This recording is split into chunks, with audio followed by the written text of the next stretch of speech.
What's up, guys? This is Jared with Hunt Nashville. Hope you are doing well today. I'm doing pretty good. Turkey season is over here in Tennessee. It ended a week ago. A little bit depressing.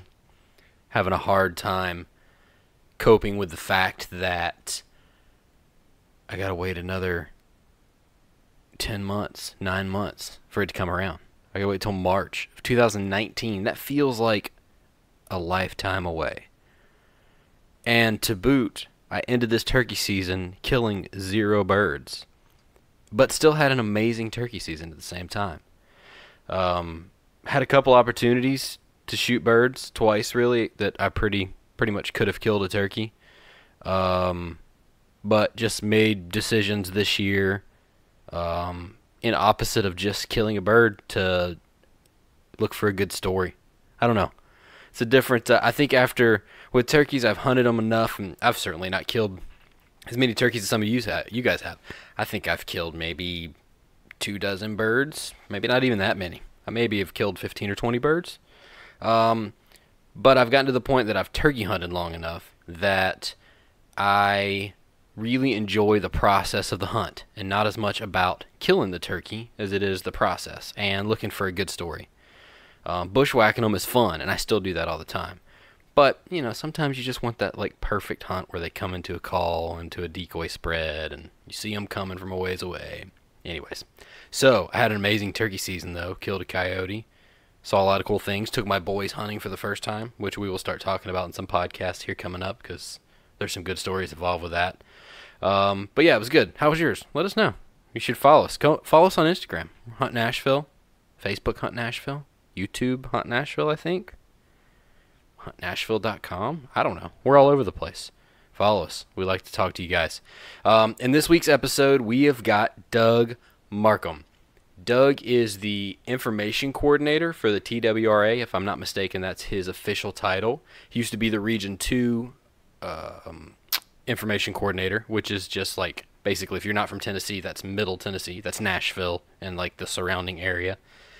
But he is now the head honcho over there. He's over all of it, and kind of helps get information disseminated out to the places it needs to be, make sure the public is learning about what the agency is doing, trying to make sure everybody's all on the same page.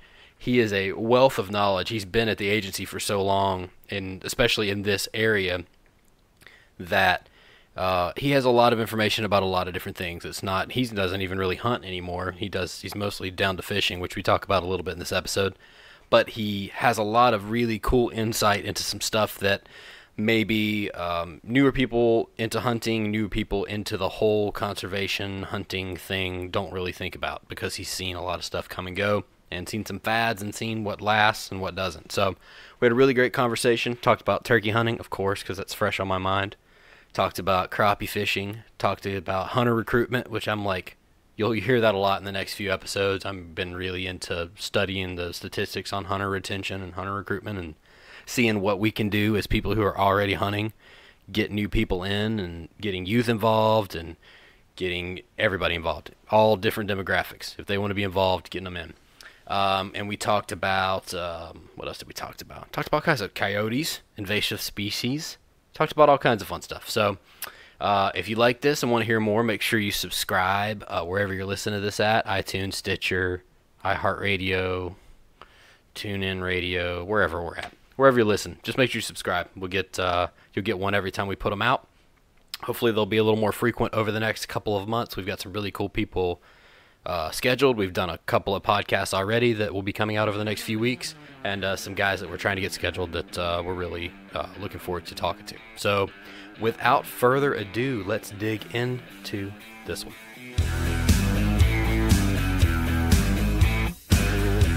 I was listening to the one about what was the agent? I guess she's the information. Amy? Yes. That's who I was just talking to. From out west. Amy Snyder. She's so good. What's going on with all that? I mean, I know that East Tennessee alligators are just either somebody released one or it's just nothing. It's pretty ridiculous. Yeah. But what about out west? Are they actually gaining any footing, or is it just the same ones that's been out there? No, they're coming. They are. She said just 12 miles down on just 12 miles away, they're all over the place in Mississippi. Really? So they're just going to keep coming up with the changing climate and weather, the water getting warmer. They're going to keep coming. Well, that's the big thing I've been like, and I honestly need to study up on. I've been doing more studying on, like, not predator control, but like the expansion of coyotes and that kind of thing from the west to the east over the last century or so. And I've been reading some stuff, but I'm wondering what climate change is adding to all of that, because I know we've seen a downtick in turkey populations this year and turkey harvest numbers, and that's a lot of that stuff ebbs and flows. Some of that's going to happen no matter what we do. Correct. But I don't know what position climate change has in all of that. Well, I don't know everything that climate change has in all of it. I know with our waters, they're just going to get warmer, and they're going to get warmer earlier, and some of these critters that have to have the warmer water to survive are going to be able to survive more. And it may be the same on the landscape too. There's people better at talking to that than me, but things are going to change. The habitat may change some that's more conducive to what they have to survive. Right. Of course, we're still open, and our development's still open a lot of things. The critters have been displaced and now are coming back. There's just all kinds of things that goes into what makes an animal expand or move its range. And then you do have you got parts of the country that are set aside just to make sure that they stay undeveloped and they can work their way through those corridors and work their way over. It's just a whole lot of dynamics that goes into why we get critters that we have now here in Tennessee. But warming of the water, without a doubt, is going to make things change over time. People tend to forget that we're part of the ecosystem as well too. Not just cities and towns, but humans were around for a long time. So it's not like that animals are moving in on where we're at. We're just all kind of living in the same space. We just like to think we're inside, so we're not part of it. Yeah, we do. There's so many different mindsets on how wildlife should be handled, from the folks on the one side says kill them all, to the ones who say save them all. Mm-hmm. And then all that stuff in between. They're all there, and you have to work with all of them on what you're doing, and then make determinations on what is, what do you consider native? What you consider native. You have to make determinations on how you're going to handle something as a nuisance animal or as an animal that's expanding into your range and is accepted as just a natural expansion. Right. Yeah. It's what about the mountain lion thing? Have they seen that moving forward anymore? Or has it been pretty much scarce? We have not had it's probably been a year at least now since we've had a confirmed report of a cougar in Tennessee. I don't know what happened to the one or two that was here, if somebody killed it, if it moved on, if it's just gone undercover and all these trail cams out there aren't catching it. But we expect that we'll see more eventually here again. Weren't they native to here at one point in time? Oh, yeah. Yeah, we had cougars. It was that species or subspecies of them is gone, and this is, you have the eastern one and the western, and you got the western coming here. But I think the biologists say what divided was pretty much the Mississippi River. Right. So we're just getting those critters here over time, and they're going to keep coming. It's just learning how to deal with them. Learn how to deal with them. It's really getting folks to spend a little time. It's so easy now with the internet, just researching and not being scared all the time of something that you don't know about. If you research them, you'll find out that they rarely attack anybody, that they're not looking to eat you, that they really want to stay away from you as far as they can. Right. That doesn't mean incidents don't occur. They do, but you'd just be surprised at how some of the things, how some things, like we always talk about bee stings, wasp stings, or whatever, are so much more detrimental to human beings than a cougar. Yeah, or what the alligator stat was it 5 or 7 people are actually attacked in Florida every year? Yeah, Amy Snyder told us that on our show the other day, and I won't say she said 7 over a long time. I mean, even if it were 17, that's a ridiculously low number for it to average out in a place like Florida that has so many alligators. Yeah, and people living by them all the time. We had somebody come on our Facebook and said she goes swimming where they are, and didn't think nothing about it. Now, I'm not sure I jumped in right there with them, but you just got to be cautious. If alligators came, it's kind of like coyotes. We tell people all the time, put your dogs and cats inside. Don't let them run if you don't want anything happen to them, because it's a reality, and they're not going anywhere. Coyotes are not going anywhere. So it's it's going to be reality on other stuff. Our bear populations are expanding over in the eastern part of the state. They're going to start seeing them more on the plateau as they're coming this way, and people just got to learn that a black bear is not normally aggressive toward people, especially if you don't put food out to feed them. If you put food out, then you create a situation that's bad for you. Right. Yeah. And them. Yeah, bad for everybody. Mm-hmm. Well, I guess I should introduce you, seeing that we're 5 minutes into this thing. Who are you? I know who you are, but who are you and what do you do? I'm Doug Markham. I'm the communications manager here at the Tennessee Wildlife Resources Agency. We're the agency that manages wildlife in Tennessee, and we have something like 1,200 species, and so we have to manage them all, from the smallest darters up to elk in East Tennessee, and management, of course, has to do with hunting, fishing, and then rules and regulations on what you don't hunt or fish, which we have more of that than we do with the hunting and fishing. So we have a division that's dedicated to that side of it, and then we have the divisions that are dedicated to hunting and fishing, and of course hunters and fishermen pay for our programs primarily. So people who don't hunt or fish but love looking at wildlife can thank hunters and fishermen for a lot of the good management goes toward the animals they like to see.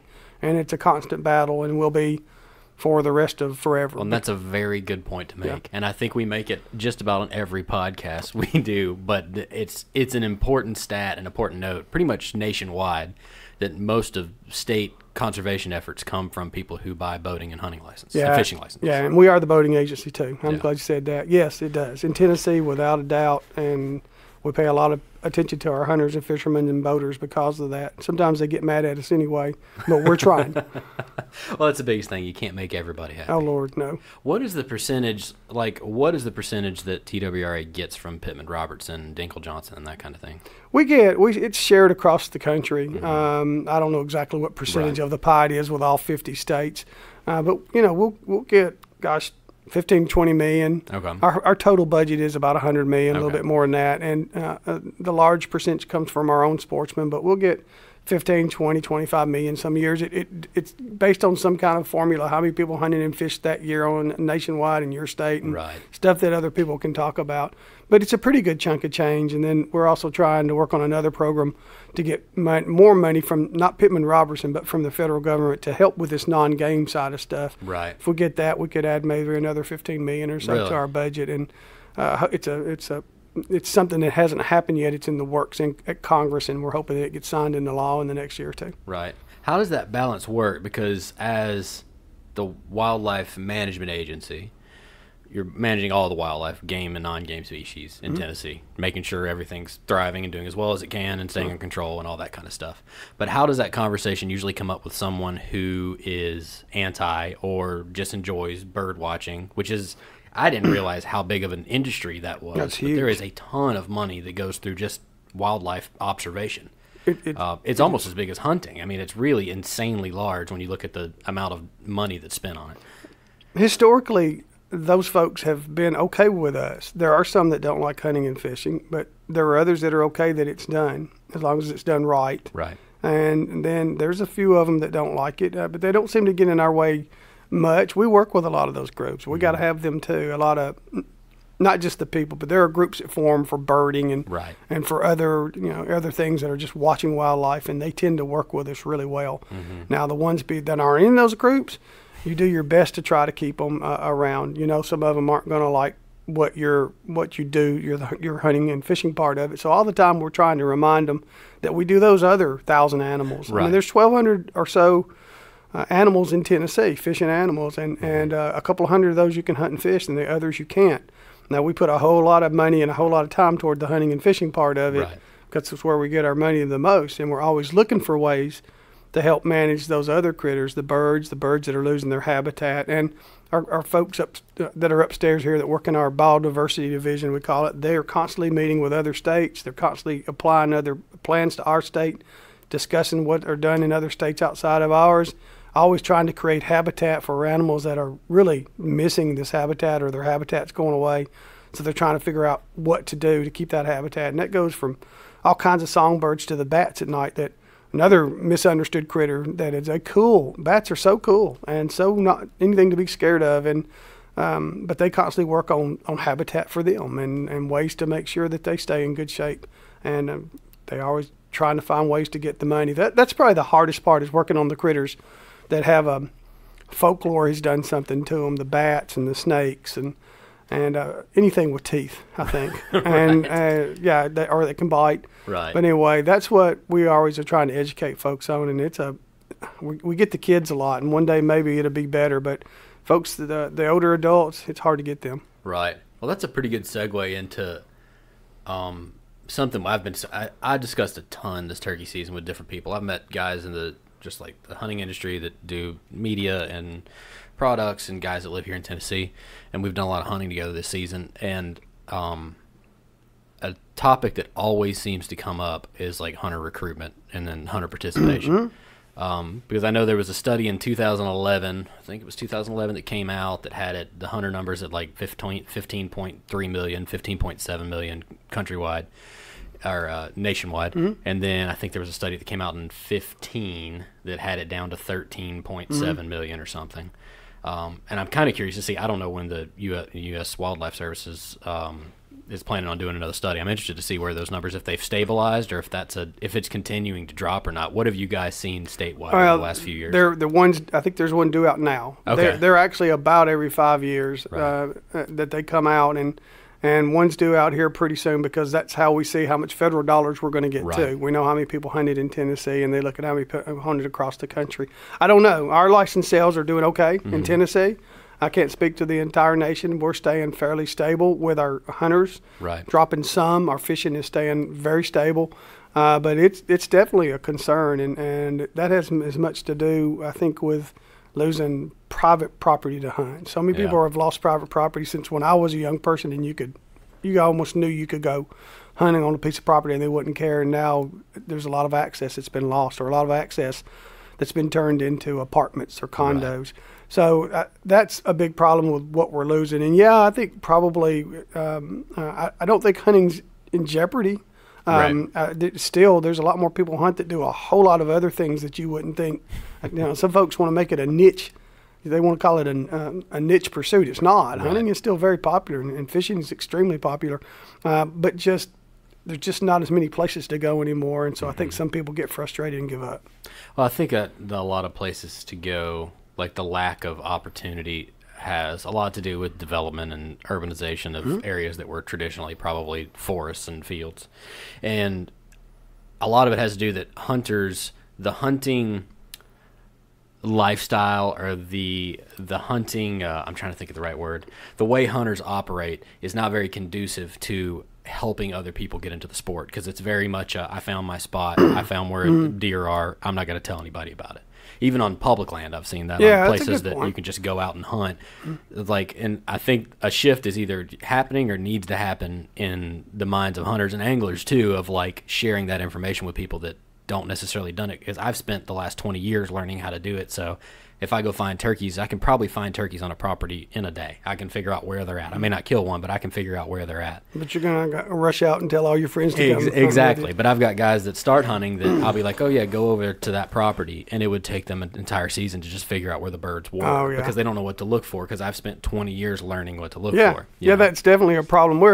We're always trying to work on things to get folks outside. We do the kids stuff all the time. We recruit all of the time with mentor hunts, and we're working on something now that may not become a reality, but I'll talk about it anyway. We're working on a mentor license where we would give the person that's never hunted before a really good deal on a license. Oh wow! With the caveat that he or she would have to go with an experienced hunter.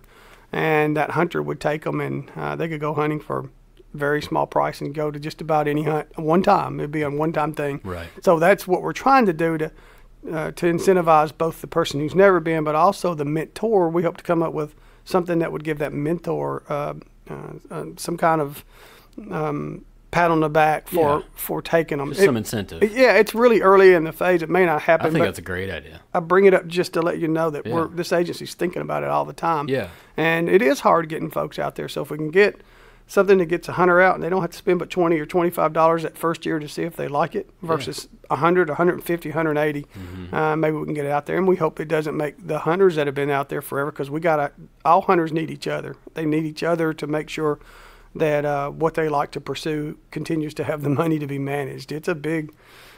We have to work in that big circle together all the time. So that's what we're trying to do. Well, just reducing the cost of entry to the sport, because I mean, if you just say you weren't raised in, I mean, for my instance, the South, where there's a gun in just about every house, or you're not raised somewhere where access to the outdoors kind of is a tradition and something that your aunts or uncles or fathers or mothers did, Right. then you don't even have a firearm. Getting the cost of entry, getting into hunting is pretty steep because I mean, just at cheap guns, at the very least, a few $100s, on up from there, and then then you've got to worry about stands and camo and calls and scents and covers, and then that's not even getting in the woods. That's not even finding a place to hunt. Then you got to go through that frustrating of learning what habitat they like and this and that. And figuring out the license fun system. too. That is fun. Yeah. I mean, and the license system in Tennessee is not difficult, but I could see somebody who's never dealt with it before. Do I need a Type 94? Do I to hunt fish? Like I usually have a list of guys. Like when I get somebody in a hunting, I send them a text. I'm like, you need this, this, and this. So you're covered for the rest of the season. Yeah, like you won't need this today. You won't need a Type 94 if you don't want to shoot a doe or hunt a WMA, but get it anyways because it's very cheap, and you can just go out and do it. Or like go ahead and get your migratory bird, even if you're not going to use it during turkey season because you might want to go dove hunting. That kind of stuff. Yeah, you're right. It's not like going to buy a driver's license. No. We don't have many choices. That's another thing we are going to work on. We're working with an organization this coming year, and I've only heard this. I haven't gone into great detail discussing it, where they're going to look at our licensing system and give us some suggestions too.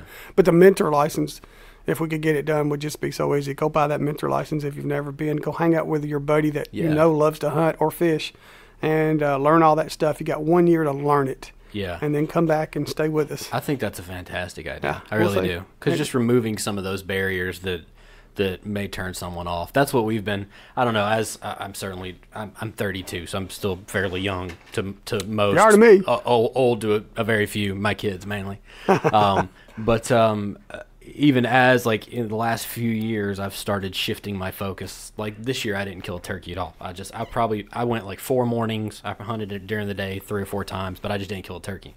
Opening morning, we called in a bunch of jakes, and a buddy of mine had never been before, so he killed a jake, and I could have shot one, just chose not to because I thought the experience was cooler, him just killing a turkey.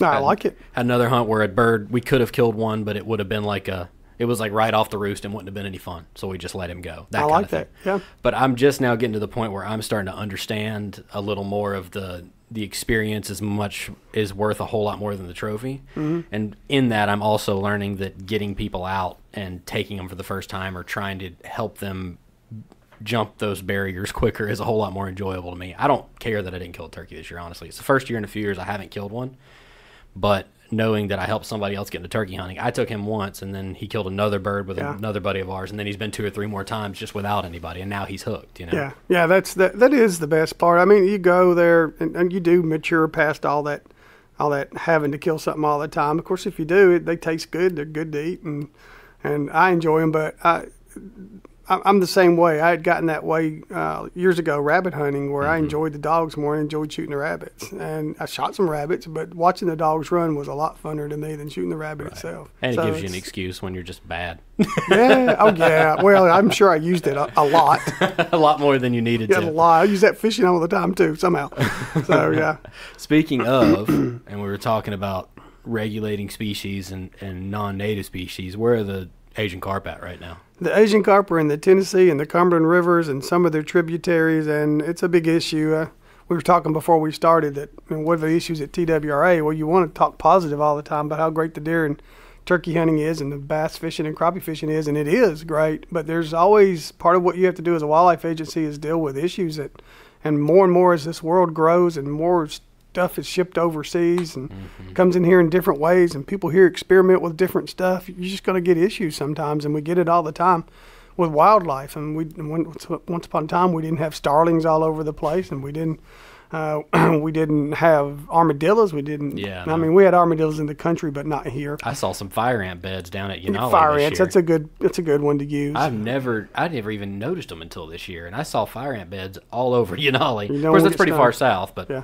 But anyway, people have a lot to do with things changing, and so people also have a lot to do with helping stop those changes, or at least curtail them. And we have Asian carp. We just did a podcast before you came into the office today that Frank Fisk did that we're gonna play next week. Awesome. Or they're gonna play. You can go out and find it on our stuff, on the wildlife stuff. But he talks 45 minutes about what the agency's doing to try to stop or curtail the Asian carp invasion. There's 4 different carp that's considered in that Asian carp family, and a couple of them can really do some damage to our, as you said earlier, ecosystem, because they can get in there and eat all that small stuff, that stuff you have to have a microfine glass to see, and the zooplankton and phytoplankton and all that stuff that bass need when they're young, and crappie need, and bluegill, and all those things that are eating it.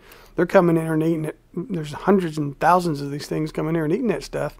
And so we're trying to figure out how to get an industry set up around these critters to knock their numbers way back. Right. And if you've ever had one, they're good. You fry them up and they're good. But we got to get an industry and people interested in them and get them out of our waters to a certain degree. They may never be gone all the way because there's too many of them now.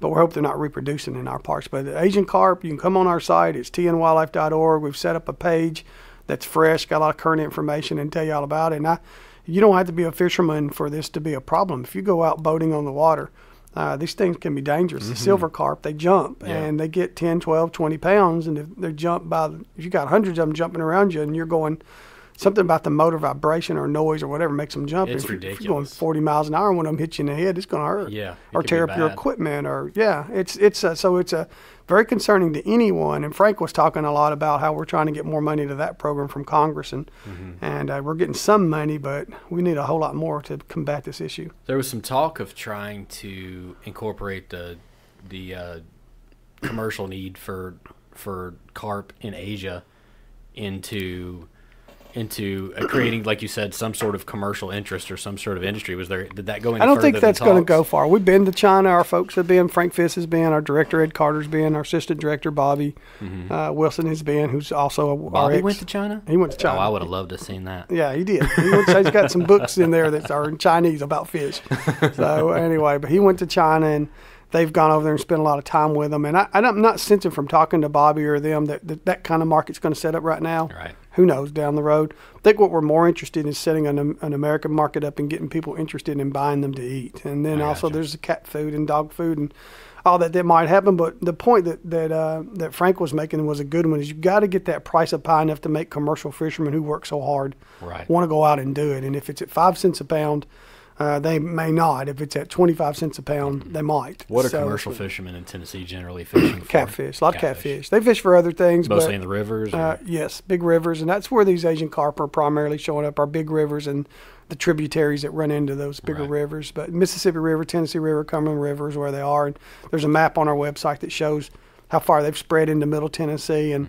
And they're heading east. Hopefully they won't get that far, but they're folks over in East Tennessee don't think that they're not coming, because they probably are. Right. Unless we can find a way to stop them. There's meetings that are going on with our fishermen out there. Some fishermen are just now discovering them, and they're angry, and they think this agency hasn't been working on it for 15 years, but we have been. Man, I've gotten into more conversations and more comments and stuff about TWRA placing coyotes and mountain lions and what was the other thing? There was something else that somebody was just hell bent. Rattlesnakes? It might have been rattlesnakes. It was something. Yeah. I've been amazed at the conspiracy theories that evolve so quickly, or maybe not so quickly, over time. Oh yeah. And I wouldn't be surprised if there's quite a few people out there. Oh, they've got the Asian carp in here because somebody thought it was going to be a good idea, and now they've got out of hand. You know, yeah, like we warned them here. Yeah, right. And that's what Frank says. How many here are 4 Asian carp? And nobody raises their hand. Right. No, I've heard those. I've been here at 31 years, and I've heard the stocking of coyotes just about since I got here. I've heard we stock rattlesnakes to I don't know, is it to eat to eat somebody's eggs? I forget which eggs. I saw my first rattlesnake at Cheatham last week. Well, we probably put it there. Oh yeah, I'm pretty sure it came out of the back of y'all's truck. Yeah, and there's been others. I'm sure there's folks that will think they're probably gonna think we're wanting the alligators to come up to eat Asian carp. I hope they do. I think I saw that on y'all's Instagram page. I think Jason. I'm assuming Jason still posts. He does. So I saw him post something up there, and it was like, TWRA put it there. I'm like, Lord have mercy. Can y'all not just admit that stuff is spreading? It was the same thing with the cougars. It is. Like somebody released that TWRA is releasing cougars. They really want them back in this area. It's like they're not doing any of that. Y'all have lost your mind. We have released stuff through the years, but they were already critters that were native, and we gave them some help along the way during white-tailed deer and wild turkey, or 2 of them. Coyotes don't need any help. Asian carp don't need any help. They're doing it all by themselves. They are, and we're not. There's no conspiracy. We're not trying to get all those things there. We don't have the money to do that kind of stuff anyway. We don't have the money to do all that, even if we wanted to. If we had some sinister person here who wanted to stock coyotes to to eat the rattlesnake so they won't eat the quail eggs, or whatever it goes. Right. There's also the persistent rumor I've always heard is we've shocked up the world record smallmouth or the world record bass. You can put You shocked them up. shocked them up while we were fishing. So I've heard that one for 31 years. Just so you could say you had it? Yeah, it just Oh my gosh. we got it. Yeah, we got it, and we let it go, and it's in the lake somewhere. It takes all kinds. Yeah, well, it does. It does. It's just a lot of. I guess there's a lot of time on a lot of people's hands. They just talk. So, Well, it's easier to blame it on someone it is. than it is to say, you know what, the whole world, our country, but the whole world is changing just environmentally. Yep. Now, whether you want to say it's climate change or people expanding or a mix of no matter what you believe, the whole world is changing to some extent over the last few decades. It is. And it's probably going to continue to change some. So it only makes sense that some of these animals that, you know, at some point in time when we moved west and pioneered throughout the country, we had, you know, us and through other means had essentially wiped out, are now coming back. Some of them are the ones that we didn't wipe all the way out. Exactly. I Yeah. mean, they're talking about, I was reading, have you ever heard of Coyote America, Dan Flores' book? I haven't. He's got a pretty cool book, and there's some of the science in there that I haven't been able to find the source of, so I won't quote it all, but there is quite a bit of evidence to show that, like, you would have to wipe out essentially 70% of a coyote population I believe that. every year in order to control the numbers, because that's how quickly they can reproduce. And I'm glad you said that, because one of the other animals we got that spread everywhere, and people get mad because we stopped them from hunting them, is the wild hog, and it's like that too. You can't. We fight those things all the time. We hit them hard, and there's still more now than there was probably when we started, or something Right. close to it. And so we just go into areas and try to eradicate them. But coyotes, yeah, I've always heard that about coyotes. Not necessarily the 70%, but the more you kill, the more they reproduce. Yeah. Where it seems history, if I'm remembering right, wolves aren't like that. Wolves you could knock back. I don't know why you'd want to. I know why some people would want to. But coyotes are different, and people want to know why we don't put bounties on them. Well, if you put bounties on them and kill them, you're just paying money out for more coyotes. Right. Well, and that's, you know, I think they went from, it was like 1910 to the late 50s, early 60s. They had an all-out eradication program out west for coyotes, and all they did is move further east. Yeah. And there's more out there as well. Yeah. It's like, You not can't only get did it not work, but it made the problem way worse for everyone. Yeah, yeah, they're resistant to a lot of stuff, and they're not bad animals. I know they can get in and hurt some livestock stuff, and I know they can get in and be rough on some of our small game animals, but I have to respect them for their resilience. Yeah. They're a pretty cool critter. Well, I think I would be all right if there weren't any, but I understand the reality of the situation. True. So I don't yeah. think they need to be eradicated, but I think doing your best to control their populations locally for your own game management Agree. is a good idea. I agree with that. I just don't. I don't think it's a statewide thing that needs to happen, you know, like TWRA's got to go out and poison all these coyotes, you know. It wouldn't happen. There would be no way to do it. Yeah. You'd have to get every single male and every single female. Yeah. And even then, they're in every state surrounding us. All they'd have to do is move back up. We'd have to raise all y'all's licenses by $1,000 each. Yeah. How much do you want the coyotes going? You want to have You do have to. We do encourage people to work on their local problems. Yeah. That's what we do. We encourage them, and they're in my neighborhood. They're in your dad's neighborhood. I saw it. I saw one in our neighborhood almost 20 years ago, the first one I saw. So Really? they're there. Foxes are everywhere over where we Yeah, live. I know. My mom sends me videos all the time of them just running around the front yard. Like, this is ridiculous. Running in between y'all's. Doug lives right behind my parents, if that doesn't, if we haven't mentioned that yet. And she'll send me pictures of just foxes running around right in between y'all's yards down the creek. I was a few years ago. I was playing with my dog out back, throwing it balls, and one of them went through the fence. I got a fence for the dogs, just a chain link fence, and one ball went through it, and there was a fox sitting down there watching it. And I swear he went and picked the ball up out of the creek and came in and put it back under his feet and watched us some more. Really? Yeah, right out of y'all's backyard. It was fun. Wow. Yeah. That's Anyway, amazing. just a dog. Yeah, it's kind of crazy how animals can just figure it out. Like, they just, I mean, it's not crazy because they've done it for millennia, but how they can just, like, coyotes have figured out a way to get around this whole problem. Yeah. This people problem. They have reproduction. They Yeah. did, and they're just here. There's coyotes. I mean, like I said, they've been here, and you just got to be careful as if you don't want them around. Really, people just got to be careful with what they leave outside for things to eat if they don't want them. That goes to coyotes in neighborhoods, and it even goes to coyotes out in the country. If you don't want coyotes around, try your best not to have food laying around. Of course, the kind of food you do want are the rabbits that you hunt or the quail that you hunt, Right. that kind of stuff, and that's where you run into issues with with any predators that don't have some control on them. I think that goes back to managing them locally. I killed a coyote this year while we were turkey hunting because, you know, my daughter is, I've killed coyotes before, but I showed her a picture of it when I got home, and she's 9, and she was like, "Why did you kill that coyote? Did you just want to shoot it?" I'm like, "No." I said, "I just didn't want to shoot it." And I gave her like the list of reasons. This is why I shot the coyote. And I don't want to kill every coyote. I just want to help control it a little bit in that area because I want the turkey population to thrive.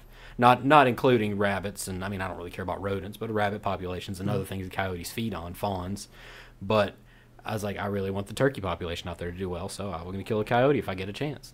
You know, She take that okay? She was fine. She understood it? She's grown up like, you know, we were talking about this before. I took my boys turkey hunting for the first time this year. They've never been hunting with me at all. I took her turkey scouting when she was 4 or 5, and then I just haven't made it. Honestly, I just haven't made it a priority to take her out again, and I need to take her, and I was going to do it this season, and her birthday was Saturday, and Mother's Day was Sunday, so my season ended on Friday. So, but I ended it at Cheatham and got to walk around and sweat and see a few hens. But I think raising them in a house where eating venison is not odd. You know, it's not odd for us to. They'll ask, "What is this?" I hate that it would be odd anywhere, but it is. Isn't I'm it, like, for some people? This is deer, and we don't eat it. We eat it. Honestly, we probably eat venison once every couple weeks. We don't eat a lot of it, but we do eat it. And same thing with wild turkey. If I kill a turkey, we eat turkey until the turkey's gone, basically. So it wasn't odd for her to see. She just, you know, she's getting to that point where she is trying to reason out some of those things rather than Daddy just hunts. Why does Daddy hunt?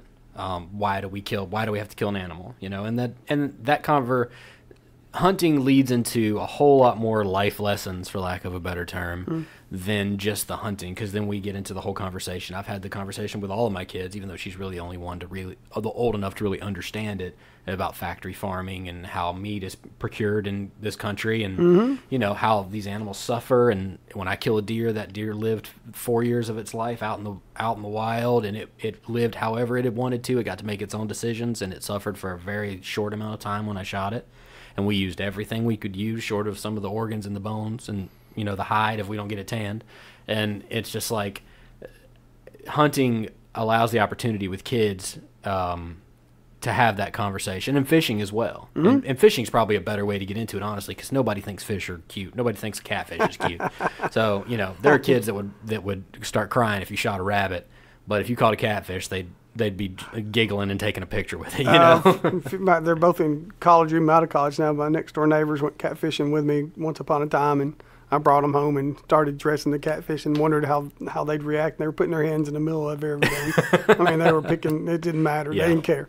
They were ready to go. But that was a good lesson for them too. But they surprised me at how they were accepting to what was going on here. Right. So you know, it's how our pioneers lived. It just amazes me that some people will turn their nose up sometimes if you say the word venison or quail. Or I've seen people almost recoil at the thought of eating quail, and think, what? Yeah. Have you ever had it? Oh God, it's great. It's amazing. Yeah, but there are folks out there like that they can't identify an animal, let alone have the concept of what it tastes like or how to cook it. It's just such a separation from the natural world, you know? It is. It's too bad. I feel sorry for kids who are separated like that. That's why we try so hard. That's why you try so hard. But I feel sorry for kids who literally are going to grow up. They already have. We've already had probably a generation or two. Several. That didn't get outside. They didn't get outside to go hunting or fishing, or hardly to play in their backyard. So that's the kind of stuff we're dealing with. And maybe it will reverse itself sometime down the road, and that we all got to keep trying. Well, I think that's a big reason I've been thinking about hunter recruitment and that kind of stuff too, is because, you know, it's not going to reverse itself.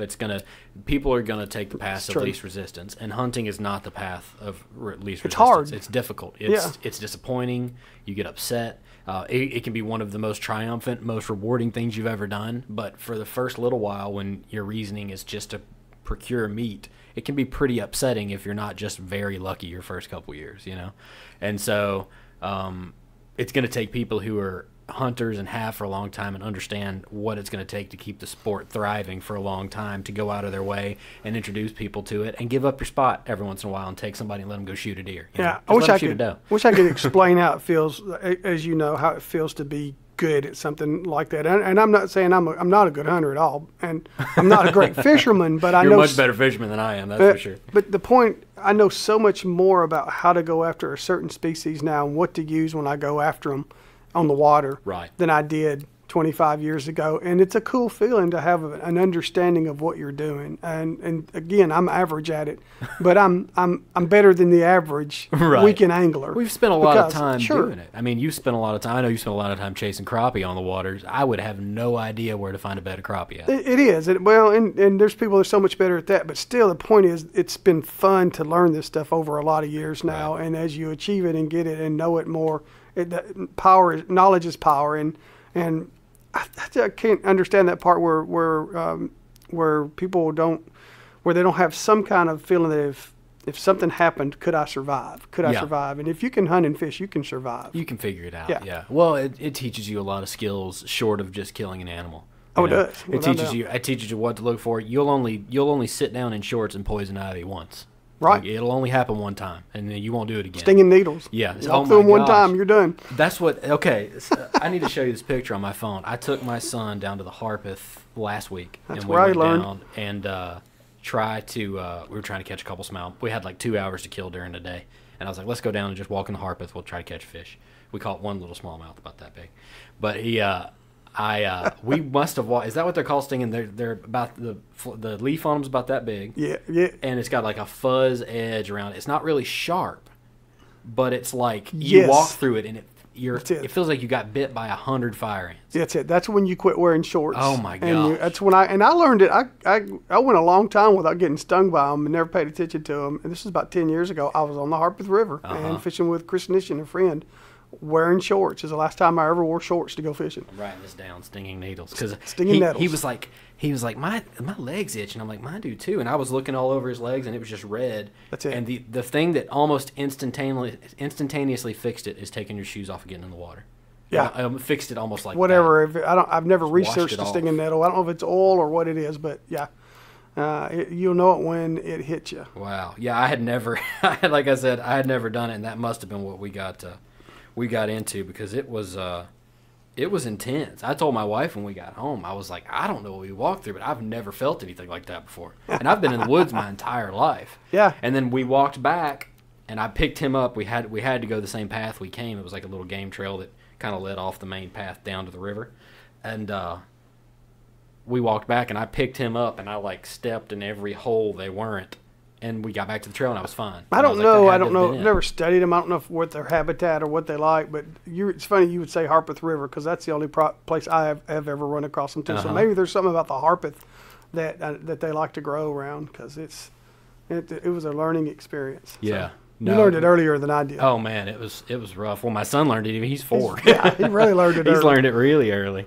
Yeah, well, it's that kind of stuff. I'm 32, and just like, and like I said, I'm right there, kind of in the middle of my hunting career, or maybe the early middle of my hunting career. I hope so. And well, not if I continue to eat as many cheeseburgers as I do, but I learned something literally just taking him, walking him down to the Harpeth River that day. We saw a soft-shelled turtle. I've never seen one of those in Tennessee. A little bitty one just swimming in the water. Oh, it's cool that you took your kid. There's Yeah. nothing like fishing a small stream or a small river in Yeah. Tennessee, period. Oh, it's And we got beautiful. it Just everywhere. being able to stand in the shallows, especially in May and June, where it's just like the water feels so good. Smallmouth are starting to bite. You can actually catch some fish like that if you want to. Whereas it's there's nothing like it. And I think I've made it a point this year to start taking them on that kind of stuff more. We've been fishing twice. Went fishing yesterday. Been fishing twice. They've been hunting. Like, I'm just wanting to get them out a little more, because it's about the age where I really started getting out with my dad and my grandfather and experiencing some of those things. I think it's terrific. They'll have a memory. It won't just be about that telephone in their hands. Yeah, that exactly. cell phone that they're all Oh, using yeah. now. Yeah. And I think that's great that you're doing it. I hope more dads do it. I hope more moms like that the dads are doing it. Yeah. Or more moms do it. Well, Is they're that glad right? to get them out of the house too. So if There- nothing there else, is you're that doing your wife benefit. a favor where they get a few hours off in the morning. The kids weren't trying to wake her up at 6 o'clock in the morning. They were already in the woods, awake, ready to go. That's how I'd sell it. Man, I got to tell you the story. I took them turkey hunting, not this past weekend, but the weekend before. We went on Sunday morning. My wife was out of town with my daughter at a Girl Scouts thing. And so I told her the day before, we may go hunting, we may not. I'll text you. So I woke up at 3:30 Sunday morning, got my oldest out of bed. I said, do you want to go hunt this morning? He was like, yeah, okay. And I got my youngest son. I was like, do you want to go hunt this morning? Yeah, yeah, yeah. I was like, all right. So I went into my bedroom and started getting my clothes on.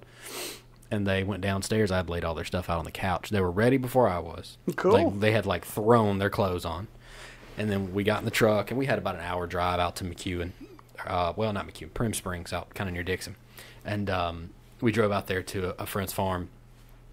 Got, set up a blind, got in. They were fine.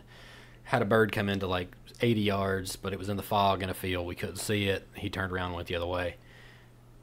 I got up out of the blind about 7:15, and I was like, all right, we can go get in the truck and go home, or we can go hunt some more. We can go walk up over this other mountain, but it's a long, it's going to take us 20 minutes to walk up it, going slow.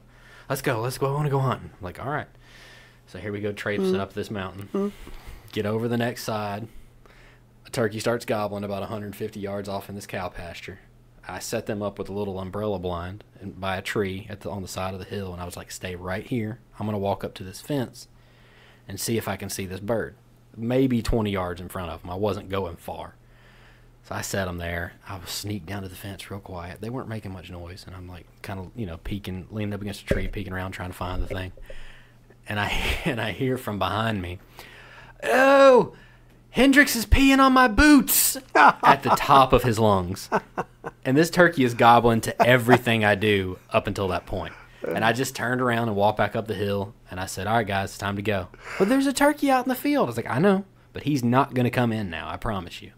No, he's out there. We could hear him gobbling just a second ago. And I said, watch. And I just got my box call out, yo, yo. Nothing. Waited 10 seconds, did it again. Yeah, yeah, yeah. Nothing. I'm like, see? It's like they heard you up here screaming. He's like, this is all your fault, Hendrix. You were peeing on my boots. I'm like, golly. So that is when I told you earlier, I learned my lesson that I will not be taking my 4-year-old hunting again and for another year or two. Another year? I'll take him dove hunting maybe in September, and I will take him fishing. But nothing where he's required to be quiet because he ends up peeing on his brother's shoes. Well, it's a good story to keep anyway. It does, and I was kind of like half frustrated because I was like, man, their first time out, I wanted to kill a turkey. We were so close twice, and it was 8:15. It wasn't even late. Like it was an early for a turkey hunt, and I was like a little bit frustrated. We went and got a biscuit at McDonald's and drove back to the house, and we got home, and my wife got home later that day, and I was telling her about it, and I was like, I was kind of frustrated after that, but like after sitting for a minute and really thinking about it, I was like, I'm really glad that happened. Yeah, One, because it might have ruined their whole turkey hunting career if they'd have killed a bird the first time they went out with Dad. Like, they weren't shooting, but they were with me. It's like that may have spoiled them a little bit and not given them the reality of what turkey hunting is like most times. And two, I was like, I've got something great to say at his wedding when he decides when I have to give a toast for him. I was like, I've got my story already locked and loaded, so. All right, well, for either one of them. That'll work for either one of them. Well, and they've got, I'm hoping that'll start a tradition of, we can go a couple times every year until they get older. And all three of my kids have their lifetime licenses, so they're like set That's and awesome. ready to go. I was going to ask you that. Yeah, my father-in-law, he's from South Georgia, and he grew up quail hunting, like jump shooting quail and doves and rabbits with his dad when he was a kid. But when he moved to Nashville, or when he moved away, I think in his 20s, he just didn't hunt anymore. And he didn't hunt until he was probably 55 again. And then my wife and I got married, and I started pestering him about it. I was like, let's go, come hunting with me. Just, let's go turkey hunting, let's go deer hunting. Just come with me, you can get back into it. So he got back into hunting, and now he goes some. He's not hardcore, but he definitely goes more than he did for that 40-year span in between. That's amazing. We'd love to get more people like that too. That mentor license I mentioned earlier is not designed just for kids. It's designed for anybody who hasn't hunted. Well, you're not too old to get into it. Right. I mean, it's something that, especially as you get older, especially when you get to retirement age. I mean, my what else father-in-law's not retired, but you want to talk about something that's an awesome activity. It's a great exercise that makes you feel better. And it can easily fill all of your time is hunting and fishing. I could fill every daylight hour of the day with hunting and fishing if I wanted to. Like, especially in Tennessee, we have plenty of opportunities. Maybe not hunting some of the summer months, but other than that, but that's the perfect time to be on the lake and go fishing. Oh yeah, we're in a great state. Even if you drive a little bit one way or the other, you can get into something that's different and even find cooler weather. So the creeks for me, back in my heyday of creek fishing. My favorite month was August, and most people wouldn't say that, but boy, I love to fish in August and get in those creeks under those canopy trees and stay cool and wear out the smallmouth. Really? It is the best month of the year. What's your favorite thing to fish for smallmouth in a creek or river with? What I use, What I lure, always yeah. used, I didn't always use, I used a lot of different things, but the favorite artificial was a Charlie Brewer 4-inch worm, and Okay. I mean just a plastic bait. Okay. But a 4-inch worm was a great worm to use, but you could use so many other things. And then I went through a little phase before I kind of quit the creek stuff and went on to other stuff. I was using live bait. Okay. There's a stone called a stone roller minnow that you can catch in creeks. Really? Most of our creeks, and it's almost not fair. Really? It's almost not even fair to use it. But I was mostly catch and release, so it I'm wasn't the great same on the stone rollers, but the smallmouth always went back. Hey, they always got a mouthful of Yeah, food. they can't resist it. What kind of habitat are you looking for when you're fishing for smallmouth? Say in like the Harpeth or somewhere like that. Anywhere where you need water that's either coming into a hole or going out of a hole, or a swirling hole where the water comes in and just does like a big circle, an eddy, a big old eddy. Now they'll get in the swift water. I never fished it much, but some of the other fishermen I know would actually fish the swift water and do well with them. But always the tail end or the front end or the tail end of where the water is thin and it's coming in, and then it starts widening out and it creates an eddy. And that they sit right there and eat all the time. Really? I didn't fish those big deep holes that barely have water running through them. Right. Maybe they were there, but they didn't bite quick enough for me there. Find something, you find wood laying down in one of these holes, Really? and you got branches laying out, you can almost guarantee a bite by just throwing around that tree. Really? Yeah. Yeah, because I've fished. I've just gotten into river fishing the last probably 3 years or so, and I'll go a handful of times during summer. You know, this time of year, I'll start going. If I get an hour or so during one day, I'll just run out to the river. I leave my fishing pole in the truck and a little tackle box, but I've started trying to like narrow down where to find fish, because used to I just go to the river and fish, and like if I caught something great. But it's like turkey hunting after doing it for, I think this is my 18th turkey season. It's like after doing it for a certain amount of time, I don't just kind of go out and Hail Mary anymore. I'm trying to narrow down, because my time is pretty valuable to me. Okay. Just monetarily, it's valuable as far as I could be working. But it's also just valuable because I know I could be spending time with my family or something else. I'm going to be out there. I'm going to be doing it to the best of my ability. I've heard the term creatures of habit. Yes. And it's not to say you're not going to find that rare fish out where it's not, or that rare bird out in a place he's not usually supposed to be, but most of the time they're going to follow a pattern, and they're doing it for a reason, and that reason's usually food, Right. as you know, or sex. Yeah. And in the case fish, more food. But there's definitely waters I would walk. I learned to just walk through them or over them, around them. Just not waste your time. Just don't waste time. Just Yeah. get to that next hole that's got that pattern there that you know they're going to be sitting in. That's good to know. Yeah. I started fishing with one of those artificial crawfish. I They're don't know what it's great. called. They're awesome. Rebel crawfish. Yeah, That Rebel. was one of my favorite baits too. I've had a lot of luck with that. If you were never fished before, or if you fished for years, if you want to, I just got to where I used the plastic. I liked it. But Yeah. a Rebel crawfish, that small one or the next size up, it's made by a company called Pratco. It's a Rebel crawl. Take that thing out there, and they cannot leave it alone either. I had one trip with a guy named Mark Goodland who works here a few years back, and I took my 4-inch worm, and he took his crawl, and that day they weren't on the 4-inch worm, and he just whipped me all over the place with Really? that crawl. It was, but I still stayed with my worm. How'd you fish the worm? Did you wacky rig it, or did you just rig it I did- traditionally through the head? I or- did. I mostly just rigged them through the head, and I'd give it. The guy that Charlie Brewer that designed it said just reel it straight, and I did some of that. Really? But I did a lot of just almost jigging it. Really? Then hit the bottom and jig it, and sometimes I'd wacky rig it, and sometimes I'd drop it in a deep hole and just up and down. Really? But most of the time I was just casting it and either reeling it real slow or just bouncing it off the bottom a little bit, and I don't know what they thought it was, but they ate it a lot. They ate it. Well, that's all that matters. Yeah, it's all that mattered to me at the time.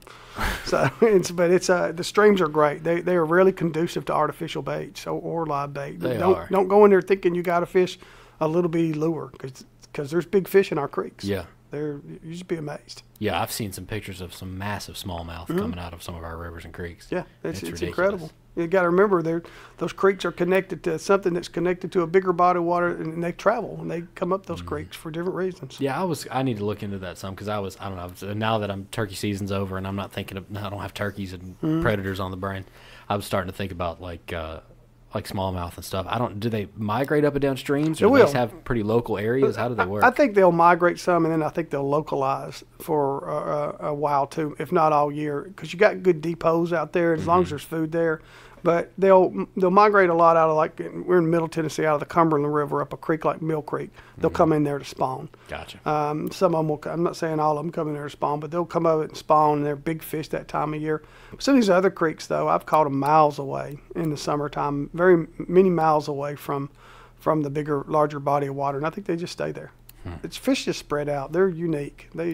They'll be in places you never think they'll be in. Yeah, that's something I've been trying to spend the last couple of years. I say last couple of years, off and on during the summer and the last few years. Yeah, when I grew trying up, to learn more about fishing and that kind of stuff, because I grew up catfishing, which is like, I mean, in South Mississippi it's fun, but it's I love to catch catfish. It's you throw it in, let it sit on the bottom. When it moves, you snap it back. You know, it's usually the hook set down in their throat. It's not on their lip. It's pretty. It's lazy man's fishing, and it's fun, and I love it. But I've been trying the last few years to learn a little more about how to actually fish rather than just catfishing in ponds. Don't just a quick tip. If you go to one of these creeks or small rivers, take a light line. 6-pound test is all you need. You might get broke off every now and then, but you'll have more benefit from a light line and a light presentation. But do know you can fish bigger lures than you're thinking. When I was a kid growing up on Mill Creek in Nashville, I always threw little bitty inline spinners, and I always caught bluegill or maybe some rock bass or small bass. And as I got older, I learned. I watched a guy one day down in Pulaski in a creek throwing a crankbait, and I had this stringer of little rock bass I was all proud of, and I looked at him, and he had on about a 6-pound largemouth he was carrying around, and that was the end of my thinking I had to fish little baits anymore. And then I got into this southern Middle Tennessee fishing for smallmouth, and that's when I learned a 4-inch worm or a curly tail jig or even a spinner bait or a topwater bait, buzz bait would catch some really nice big fish. Have you started crappie fishing yet this year? Not really. It's been one of the slowest. First time I haven't fished in April probably since I got out of college a long, long time ago. And I've been 2 trips this year, and neither one for crappie. I caught 6 or 7 crappie the other day fishing for bluegill and shellcracker, but I haven't deliberately. I like to troll now, and I'll start doing that probably in about 3 weeks. Do you fish deep water for crappie? I do. It's not real deep. I'm not fishing 60 foot deep, but I'm trolling in the summertime anywhere from 10 to 15 feet. Really? So that's fairly deep. Do you use a fish finder? I do. I use electronics. I'm not using a down scan right now because mine's not working, but my regular scanner or my regular electronics 3D, or I pretty much learned to find the bait. If I find the bait, you can sort of see when they're feeding on that bait. You learn just what they're doing, what they look like. Almost look like a tornado sometimes. Really? And so you just fish in that area. But if you just see bait in an area, you fish there. Really? And I don't know if they get in summertime patterns. This is on Percy Priest in Nashville where the bait gets about 10 feet deep. And you just pull it right through that bait. So, and it's some days you have really good days and some days you don't. It's always fun. And you never know what you're going to catch. You're targeting crappie. And that's mostly what you're catching. But you might catch a largemouth or a smallmouth or a hybrid, or you never know. Or a tilapia. I hope so. They're not on Percy Priest as much as Old Hickory, but who knows? Yeah, you can catch all kinds of stuff here. You can. Yeah, Tennessee is a great place to fish from one corner to the other. Yeah, that's what I'm trying to get into it a little more. You need to. Yeah, it's especially Take the your kids. I need to make him go. I haven't been hunting with me in like 2 years. I need to make him. He's always got an excuse. He don't want to get up early, is what it is. Yeah, well, I understand that. You're more around. He and I are about the same age. I understand. We do a dove hunt every year, and I'm gonna make him come this year. We planted the field this last week, so it's I'm gonna try to make him come to that because you don't have to get up early for that. We don't start hunting until 2 or 3 in the afternoon. So he'll be good. You can sit around and watch a football game and hang out and eat some barbecue and wait for everybody to start shooting. That's a good kid. Yeah. Get him out. Your mom can keep the grandkids. She likes those grandkids. She does, yes. Yep. Luckily, she does.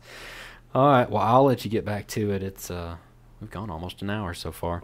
Where's a good place for people to keep up with what the TWRA is doing in Tennessee? Yeah, I appreciate you always asking. Our website, we've worked hard on our website, making it easier to search, and we're working it on all the time. It's tnwildlife.org.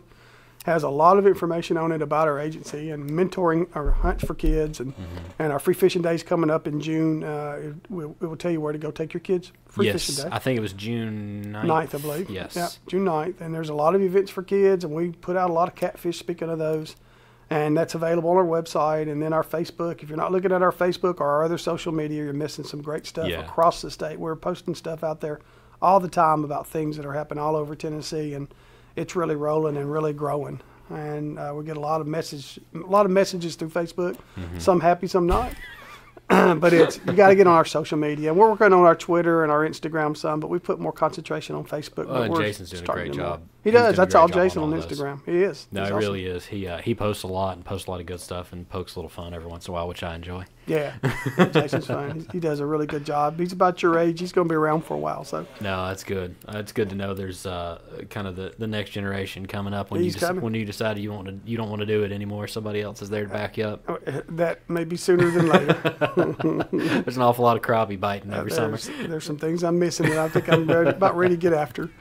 All right. Well, thank y'all for listening. Thank you, Jared. Thank you. I really appreciate it. Absolutely. Always. Yeah. Thank you. All right.